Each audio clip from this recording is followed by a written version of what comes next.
Bonjour les enfants, lundi 8 juin, nous allons travailler sur le Cléo. Alors pour cela, vous allez à la page 30 de votre Cléo. Alors, nous allons travailler sur je comprends de qui ou de quoi on parle. Donc vous allez faire les exercices 1, 2 et 3. Dans chaque exercice, vous allez avoir deux textes. D'accord? Et ces textes comportent des mots qui sont encadrés, dont deux qui sont coloriés. D'accord? Alors, le premier texte, ça va être notre exemple. Nous allons travailler dessus ensemble. Alors, je voulais recopier sur une feuille. Je vous le lis tout d'abord, ce premier texte. Hélène accueillit des fleurs. Comme elles sentent bon, elle va les offrir à sa maîtresse. Donc, vous avez donc les mots qui sont encadrés et deux mots sont coloriés. Alors, le premier sur votre Cléo, il est colorié en jaune. Moi, je n'avais pas de jaune, donc je l'ai colorié en rouge. Le deuxième mot est colorié en vert, comme dans votre Cléo. Alors, le premier mot qui est colorié, c'est Hélène. Donc, il est colorié en jaune sur votre Cléo. Moi, je l'ai colorié en rouge. Le deuxième mot, c'est des fleurs. C'est un groupe de mots. Des fleurs. Troisième mot, c'est elle au pluriel. Quatrième, elle au singulier. Donc, ils ne sont pas coloriés, ceux-là. Ils sont simplement encadrés. Et le dernier, c'est les. Il est encadré. Qu'allez-vous devoir bien faire avec tout ça? Alors, Hélène, il va falloir retrouver les mots, parmi ceux qui ne sont pas coloriés, qui parlent d'Hélène. D'accord? Il va falloir retrouver les mots qui parlent d'Hélène. Quand vous les avez retrouvés, il va falloir les colorier de la même couleur. Alors, jaune pour vous, moi ça va être rouge. D'accord? Alors, on va relire un peu le texte. Hélène accueillit des fleurs. Comme elles sentent bon. Alors, le L au pluriel. De qui ou de quoi ça parle? Est-ce que ça parle d'Hélène? Dans ce cas-là, il faut le colorier en rouge, jaune pour vous. Ou est-ce que ça parle des fleurs? Dans ce cas-là, il faut colorier en vert. Je laisse réfléchir un petit peu. Alors, effectivement, il faut colorier en vert. Pourquoi? Parce que elle est un pronom qui est féminin. Vous allez me dire, Hélène, c'est du féminin aussi. C'est un mot, c'est un prénom féminin. Effectivement. Mais elle est un pronom féminin, mais aussi qui est au pluriel. Hélène, c'est du singulier. On parle d'une personne. D'accord? Donc, si on ne le colorie pas en rouge, en jaune pour vous, il faut le colorier en vert parce que elle au pluriel, ça parle des fleurs. Comme elles sentent bon, ce sont les fleurs qui sentent bon. Dans ce cas-là, on colorie en vert. Je vais le faire en même temps.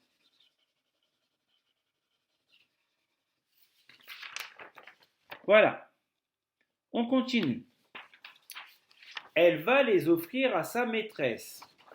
Là, nous avons elle, mais au singulier cette fois-ci.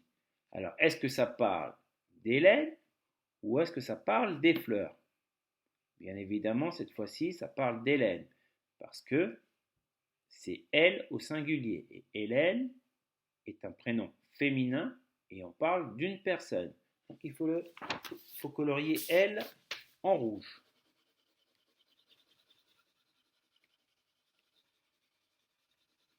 Vous, c'est en jaune. Rappelez-vous, c'est en jaune pour vous. Voilà. Il nous reste un dernier mot. De qui ou de quoi ça parle? D'accord? Elle va les offrir à sa maîtresse. Les. Est-ce que ça parle d'Hélène ou est-ce que ça parle des fleurs? Bien évidemment, ça parle des fleurs. Donc on colorie en vert.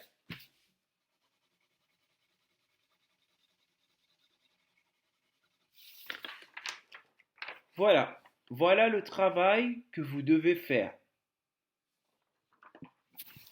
Donc, je vais vous lire les textes pour vous aider un petit peu à les comprendre. Et ensuite, vous allez vous mettre au travail. Alors, deuxième texte de l'exercice 1. Kim adore les fruits, surtout ceux qui sont bien sucrés. Il en mange tous les jours. Alors, vous avez le mot Kim qui est encadré et colorié en jaune, les fruits encadrés et coloriés en vert, ceux encadrés et non coloriés. Alors, ceux, ça parle de Kim ou des fruits. Il, ça parle de Kim ou les fruits. En, ça parle de Kim ou les fruits. Donc, vous utilisez donc un crayon de couleur jaune et un crayon de couleur vert. Exercice numéro 2. Paul n'a pas fini ses devoirs. Quand il les aura terminés, il ira jouer dehors. Mais qui sont difficiles ce soir? Donc Paul est encadré et colorié en jaune, ses devoirs encadrés et coloriés en vert, pardon. Il encadré et non colorié, les encadré et non colorié, il à nouveau encadré et non colorié, et il, cette fois-ci au pluriel, encadré et non colorié. Donc, pour les encadrer, les mots qui sont encadrés et non coloriés, vous devez dire s'il parle de Paul ou ses devoirs. Texte suivant. Élodie joue avec sa marionnette. Elle lui parle et la fait bouger avec ses doigts. Alors, Élodie, c'est un mot qui est encadré et colorié en jaune. Sa marionnette, un groupe de mots encadrés et coloriés en vert. Elle, est-ce qu'on parle d'Élodie ou de sa marionnette? Lui, est-ce qu'on parle d'Élodie ou de sa marionnette? Là, est-ce qu'on parle d'Élodie ou de sa marionnette? Ensuite, exercice numéro 3. Ces deux garçons ne devraient pas se battre. Si la maîtresse les voit, elle va les mettre au coin et leur donner une punition. Ces deux garçons, c'est encadré et colorié en jaune. La maîtresse, encadré et colorié en vert. Le mot lait est encadré. Est-ce que ça parle de ces deux garçons ou est-ce que ça parle de la maîtresse? Elle, est-ce que ça parle de ces deux garçons? Ça parle de la maîtresse. Les, est-ce que ça parle de ces deux garçons ou de la maîtresse? Leur, est-ce que ça parle de ces deux garçons ou de la maîtresse? Donc, je vous rappelle, vous utilisez soit un crayon de couleur jaune, soit un crayon de couleur verte pour colorier les mots qui sont encadrés. Dernier texte. Oscar adore le foot. C'est son sport préféré. C'est lui qui a fait gagner son équipe la dernière fois. Tous ses copains disent qu'il est le meilleur. Alors, Oscar est encadré et colorié en jaune. Le foot, encadré et colorié en vert. Son sport préféré, ça parle d'Oscar ou du foot? Lui, ça parle d'Oscar ou le foot? Il, au singulier, ça parle d'Oscar ou le foot? Et enfin, le meilleur, ça parle d'Oscar ou le foot? À vous de le savoir et de colorier dans la couleur qui convient. Bien. Ensuite, vous allez travailler sur la fiche 27 de Questionner le monde. Comment situer ma vie dans le temps? Alors, vous avez un arbre généalogique. D'accord?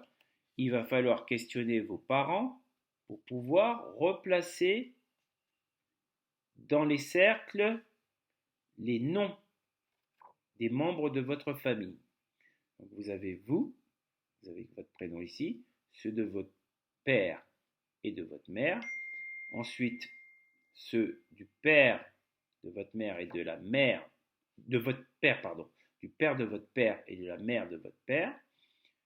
Ensuite, le père de votre mère et de la mère de votre mère. Donc, vos papis et mamies. C'est très simple ça. Sur le verso, vous avez un texte à trous. D'accord? Vous avez des mots. Alors, je vais vous les lire ces mots. Frise, naissance, gauche, événement, vie. Ces mots-là, vous en avez 5, vous devez les replacer dans le texte à trous. Alors ça reprend un petit peu tout ce qu'on a déjà fait un petit peu sur la frise chronologique. Ensuite, l'exercice numéro 2. Vous avez une frise de vie d'un enfant. En haut, vous avez les années. À l'intérieur, vous avez les événements. Et en bas, vous avez l'âge de l'enfant. Vous devez répondre à 3 questions. La première, en quelle année cet enfant est-il né? À quel âge a-t-il marché? En quelle année est-il allé en classe de CP? D'accord? Toutes les informations sont sur la frise. Et enfin, vous avez dans l'exercice 3 une frise où les années ne sont pas écrites complètement. Vous avez juste la naissance et vous avez 2000 qui n'est pas complet. Parce que cette frise, ça va être votre frise de vie. Vous allez devoir choisir 2 années qui sont importantes pour vous. D'accord? Voilà, c'est tout pour aujourd'hui.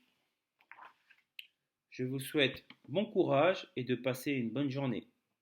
Au revoir.